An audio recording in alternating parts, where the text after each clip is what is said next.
Պարոն Կարապետյան, երբ որ Ալեն Սիմոնյանին հարցրեցին մեր ձևովը ձեզ մրցակից է թե չէ, վախենում եք թե չէ, ասաց նման քաղաքական ուժ չկա, Պոնտենանում Բերդում հայտնվելով ուզում են քաղաքական ապաստան ստանան ազգային ժողովում, այդպես է թե չէ, եւ դուք հարցում արել եք մեր ձևովը քանի տոկոս է այս պահին քանի տոկոս ձայների է տիրապետում։ Եթե չեն անհանգստանում, մենք թող իրենք չվախենան Սամվել Կարապետյանից, եթե չեն վախենում Սամվել Կարապետյանից, թող ազատության մեջ լինի նա, մի շաբաթ հետո մենք տեսնենք ինչ իրավիճակ է Հայաստանի ներքաղաքական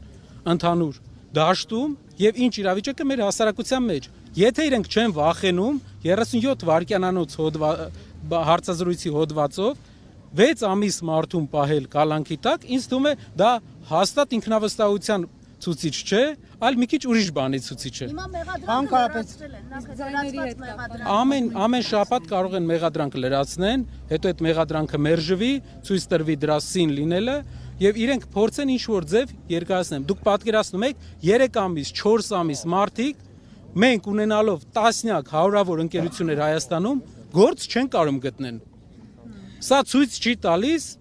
նախ, որ մենք աշխատել ենք ճիշտ օրենքի սահմաններում, ինչքան հնարավոր է Հայաստանի իրականության մեջ, եւ երկրորդը թիմի պրոֆեսիոնալիզմը, այն թիմի, որը հավակնում է աշխատանքներ կատարել ի բարօրություն,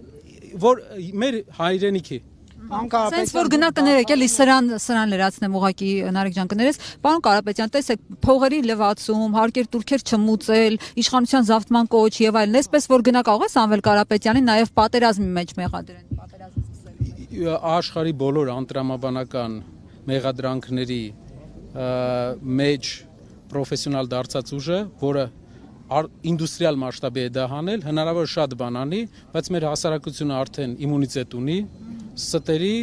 եւ ստերի տարբեր ֆորմաների հանդեպ։ Պարոն Կարապետյան, հիմա եթե չազատեցին, ինչ եք անելու։ 1 տարի չազատեցին, մինչեւ ընտրություններ ազատ չարձակվեց։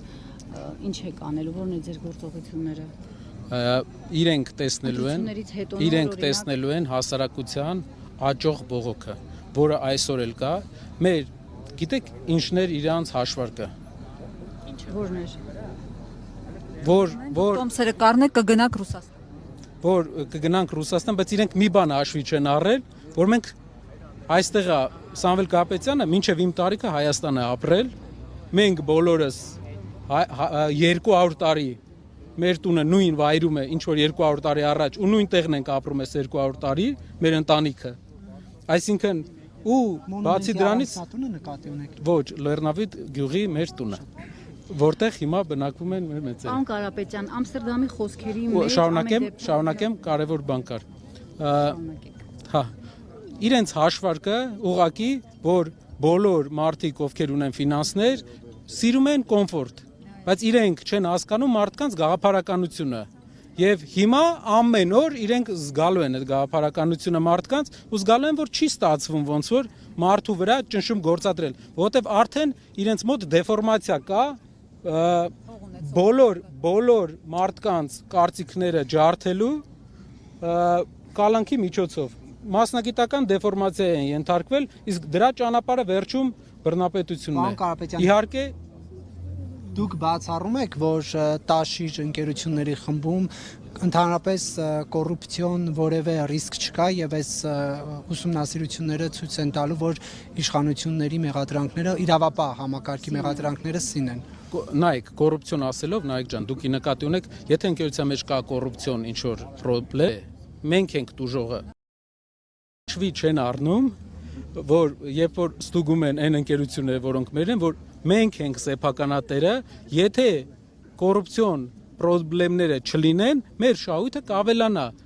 Տրամաբանական իրենք միշտ ստուգել են պետական հիմնարկներ, մասնավորի ստուգման առաջի մեծ փորձն է իրանց մոտ։ Պարտավորությունները չվճարել, փողեր լվանալ, այդտեղ սեփականատերը եւս կարող է մասնակցել։ Այսպես ասեմ, բացառելը կարող է լինել Հայաստանում կա հարկային օրենսգրքում երկակիության խնդրեմ։ Ինչն է երկակիության խնդրեմը։ Նույն բանին կարող են նայել այս աչքով ու այն աչքով, բայց մենք ընկերությունների մեծ մասը ասում է տարեկան աուդիտ։ Այդ մեծ մասը ասում է աշխարհի 4 լավագույն աուդիտորական ընկերություններում տարեկան աուդիտ։ Եթե խնդիր կար, մենք մինչև այդ աուդիտորականների կողմից կիմանայինք։ Տեսեք, հիմա ասում են 300 քանի միլիոն աշխատավարձ եք ստացել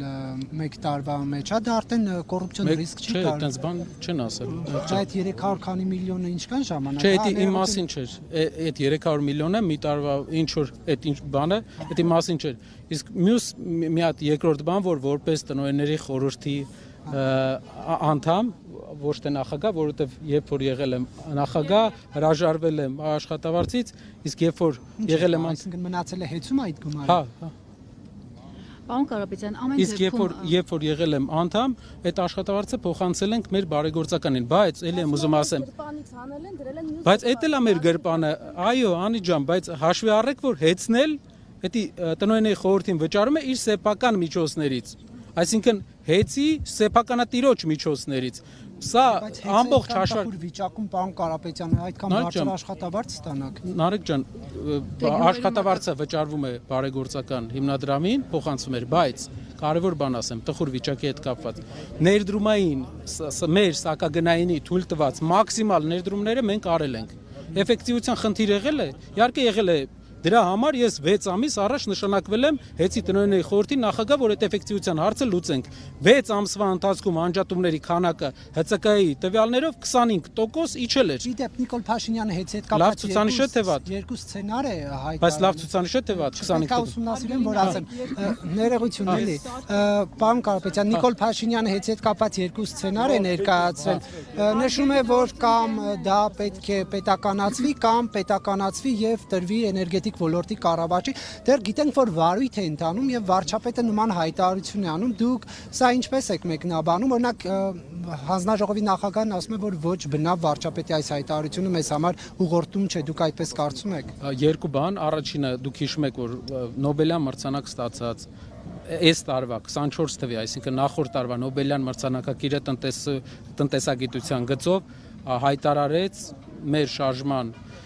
հաշվետու ժողովի ժամանակ, որ ազգայնացումը էներգետիկ ակտիվների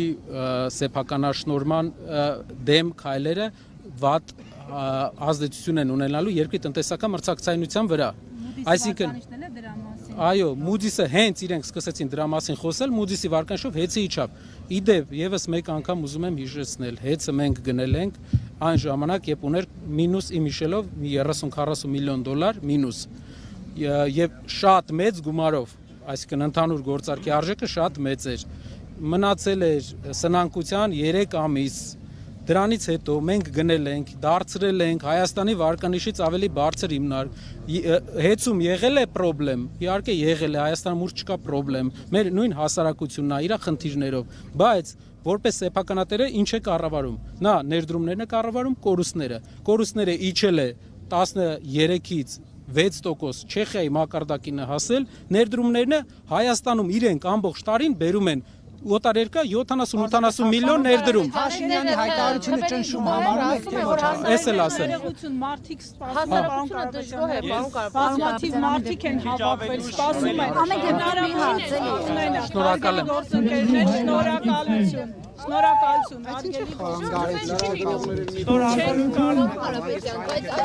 Էլ չեմ թույլ սա բանը։